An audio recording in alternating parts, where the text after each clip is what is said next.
Wabarakatuh. Para pemirsa, kita analisa Yusuf Mansur dan semua yang dia lakukannya. Kesimpulan kita adalah strategi Yusuf Mansur itu untuk menghadapi gempuran dari berbagai sudut. Yang pertama yang dilakukan oleh Yusuf Mansur itu adalah melakukan gerakan tutup mulut. Jadi ya, gerakan tutup mulut ini dia lakukan untuk menahan gempuran-gempuran atau serangan dari YouTuber yang datangnya sangat banyak sekali. Yusuf Mansur tidak menanggapinya. Kalau dia tanggapi, dia akan ketahuan kelemahannya. Karena itu dia nggak mau nanggapin. Bahkan di pengadilan pun dia nggak pernah datang. Yang disuruh paling ya kuasa hukum. Nah sekarang kuasa hukumnya kemungkinan besar dia ganti ketika menghadapi gugatan balik dari Pak Zaini Mustafa. Dia dulu berharap kasusnya sudah case close, kasusnya ditutup. Tapi kok ada lagi gitu. Mungkin dia sudah bayar ya yang cukup banyak sehingga dia berantem dengan pengacara, kok nggak bisa ditutup. Tapi secara pribadi dia nggak berani nongol. Kalau dia nongol, itu akan ditanya oleh majelis hakim.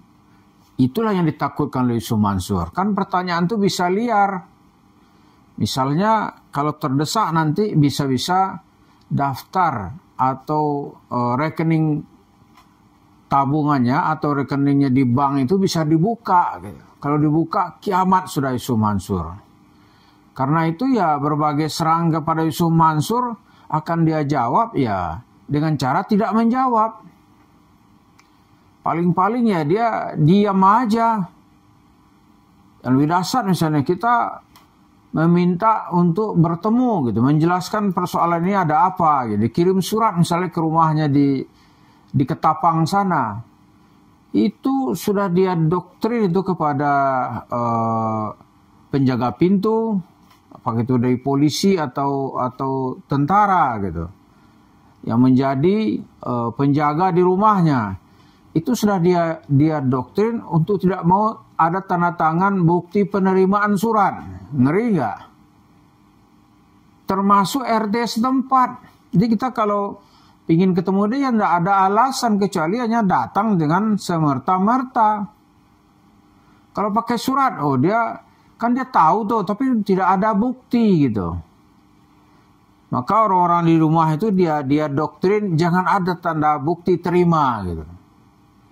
Ya kan? Lalu kalau terjadi juga orang datang, dia sudah mencium itu, maka dia akan keluar dan lari. Tahu-tahu nanti sudah muncul katanya dia ditarim. Ditarim, itu dulu gitu.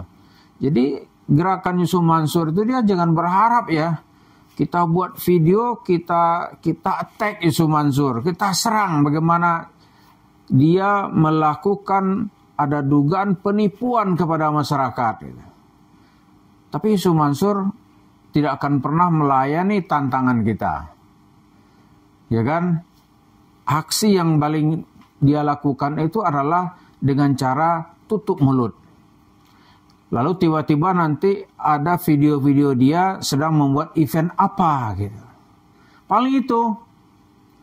Lebih dari itu dia ketakutan. Bahkan yang paling mengerikan gitu ya.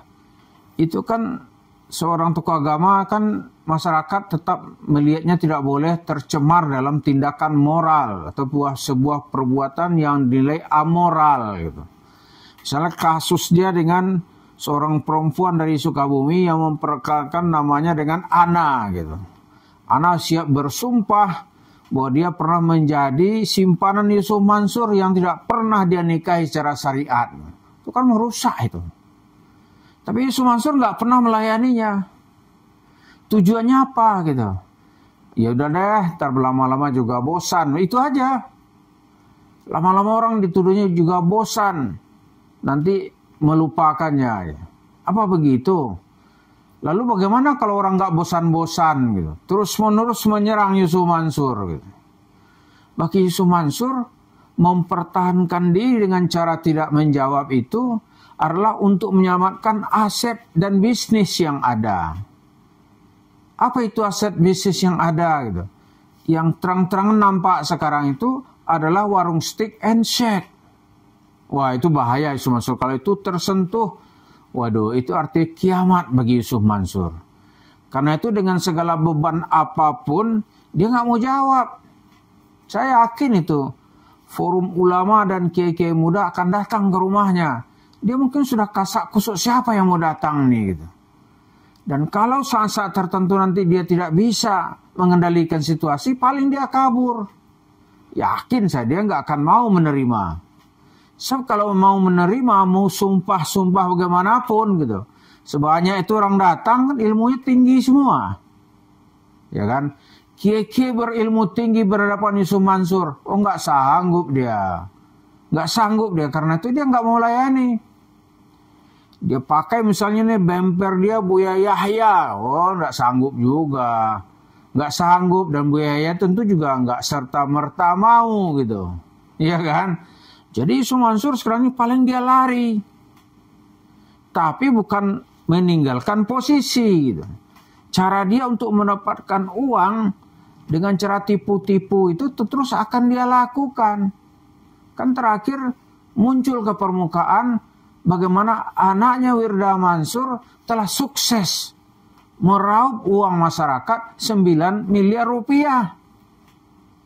Itu ilmu Yusuf Mansur benar itu. Sesuai dengan fatwa Yusuf Mansur gitu.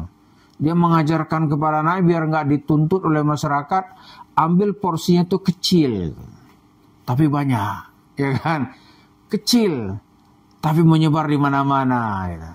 100.000, orang kan malas lapor-lapor ke polisi jumlah 100.000, kecuali kolektif ya. Tapi karena Yusuf Mansur yang duluan mengolek, ya dia dapat.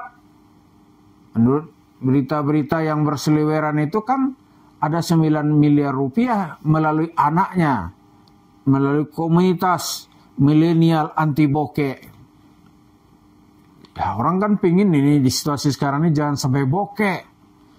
Karena memang kenyataannya banyak orang bokeh. Datanglah Yusuf Mansur melalui suara anaknya menyuarakan kita bentuk komunitas milenial anti bokeh. Ya kan? Ya, apalagi sekarang generasi muda kita banyak terjerat di dalam pinjaman. Apakah itu pinjaman pay later? Menurut rilis yang dikeluarkan oleh OJK itu hampir 30 triliun generasi muda terhutang dengan bunganya yang sangat mencekik. Gitu. Lalu ada tawaran ini loh, kamu bayar dikit aja komunitas milenial anti bokeh. Bayar 100.000, sudah tuh berita arahnya sudah nggak ada gitu. Nah, ini menunjukkan Yusuf Mansur tidak menanggapi orang-orang yang mengkritik pemahaman dia, tetapi tetap menjalankan jikalau mendapat peluang. Dan Yusuf Mansur ini nggak pernah bosan gitu untuk mencari peluang. Nggak dapat di masjid ya di pasar ya. Dapat dengan orang kecil ya orang-orang yang terlibat dalam tindakan korupsi. Oh, disikat sama dia uangnya. Jadi sekarang ini Yusuf Mansur sengaja pura-pura nggak dengar atas kritikan orang, serangan orang terhadap dirinya. Dia juga bisa pura-pura apa nih dalam bahasa orang Jakarta nih cuek bebek. Gitu. Nggak tahu pula kayak apa itu bebeknya cuek gitu. Nggak tahu. Tapi begitu bahasanya, dia nggak peduli. Tetapi misinya tetap gitu. Bagaimana mengumpulkan uang dari masyarakat. Kalau baju ustadz, ya, dia kan tetap mau tuh baju ustadz tuh laku gitu. Dia tetap berpenampilan bagaimana mencitrakan diri sebagai seorang ustadz. Ya dengan cara begitu dia kalau dapat panggung, maka mudahlah dia mengumpulkan uang. Karena ada namanya kuda tunggangan yang bernama sedekah. Dengan sedekah itu nanti, dia bisa menjalar kemana-mana. Lalu dengan cara begitu dan tidak menanggapi secara langsung orang-orang yang menantang dia, maka dia berpikir warung steak and shake-nya itu bisa berjalan seperti biasa gitu. Tapi dia tidak tahu ya, kalau masyarakat itu udah kesal nanti, dan sekarang kesalahan nampak nih, itu semuanya bisa berakhir tragis. Bisa berakhir tragis. Gitu.